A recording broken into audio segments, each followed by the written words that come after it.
అంబటి రాయుడు వైఎస్ఆర్ కాంగ్రెస్ పార్టీని వీడిన అంశం వైఎస్ఆర్ కాంగ్రెస్ పార్టీకి బాగా డ్యామేజ్ అయింది.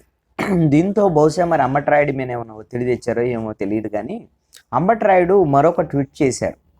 ఐఎల్ T20 టోర్నీలో ముంబై ఇండియన్స్ తరపున ఆడుతున్నాను, అందుకనే వృత్తిపరమైన క్రికెటర్గా ఉన్నప్పుడు రాజకీయాలకు దూరంగా ఉండాలి అని ఆయన ఎక్స్లో ఒక పోస్ట్ చేశాడు, ట్వీట్ చేశాడు.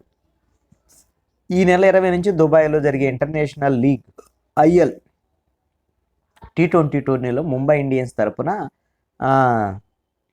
ఆడుతున్నాడు. కాబట్టి ఇది తాత్కాలికంగా నేను వైఎస్ఆర్ కాంగ్రెస్ పార్టీతో లేను అనేటువంటి విషయాన్ని మాత్రమే ప్రకటించాను అనేటువంటిది ఈ ట్వీట్ యొక్క సారాంశం. అంటే మరి ఈ టోర్నీ తర్వాత మళ్ళీ ఏమన్నా వైఎస్ఆర్ కాంగ్రెస్ పార్టీలో చేరతారా, లేదు అంటే వైఎస్ఆర్ కాంగ్రెస్ పార్టీలోనే ఉన్నాను నేను, ఈ తాత్కాలికంగా ఆ టోర్నీ ఉంది కాబట్టి వెళ్ళాను అని ఏమన్నా చెప్తారా ఏంటి? ఒకవేళ అంబటి రాయుడుకు సంబంధించినటువంటి ఈ వివాదం టీ కప్పులో తుఫాన్లా మారుతుందా?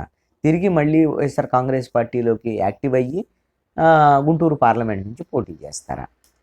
ఈ అంశం అయితే మాత్రం మరి తేలాల్సినటువంటి అంశం. అయితే నిజంగా ఈ IL-20 కోసమే అతను తాత్కాలికంగా రాజకీయాలకు దూరంగా ఉంటున్నాడని ట్వీట్ చేసేటువంటి సందర్భం అయితే పార్టీకి సంబంధించినటువంటి నేతలతో చెప్పి సంప్రదించి ఆ విధంగా ట్వీట్ చేసేదానికి అవకాశం.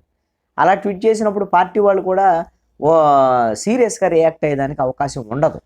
మరి ఈ విషయంలో అంబటి రాయుడు విషయంలో సజ్జల రామకృష్ణారెడ్డి రియాక్ట్ అయ్యాడు, పేర్ని నాని రియాక్ట్ అయ్యాడు, YSR Congress party social media అయితే ఓవర్గా కూడా రియాక్ట్ అయింది. అసలు అతనికి ఏముంది, అతను పోటీ చేస్తే డిపాజిట్లు కూడా రావు, వైఎస్ఆర్ కాంగ్రెస్ పార్టీ తరఫున పోటీ చేస్తేనే తప్ప అతనికి ఏం విలువ ఉంది, నిన్న వచ్చాడు మొన్న పోయాడు అనేటువంటి విధంగా చాలా కొంత ఆయన తక్కువ చేసి కూడా మాట్లాడినటువంటి పరిస్థితి ఉంది. కాబట్టి బహుశా పార్టీతో సంప్రదింపులు జరపకుండానే అతను స్వతంత్రంగా అతను పార్టీకి తాత్కాలికంగా రాజీనామా చేస్తున్నట్టు ట్వీట్ చేసినట్టుగా భావించాలి.